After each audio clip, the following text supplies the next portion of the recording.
Hello everyone and welcome to my YouTube channel. Today we are going to discuss how to fix this page isn't available right now on Facebook.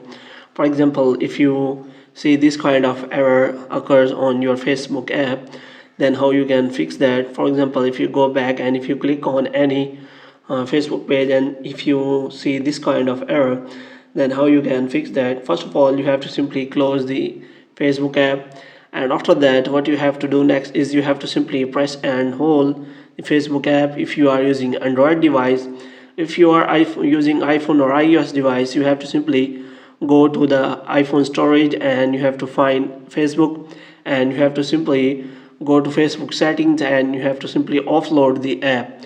And after that, what you have to check whether your problem has been solved or not. If you are using Android device, then you have to simply press and hold and you have to simply open the Facebook app info, and here you have to first you have to simply do the force stop clearing the cache. What you have to do, you have to simply go back, and after going back, what you have to check whether your problem has been solved or not.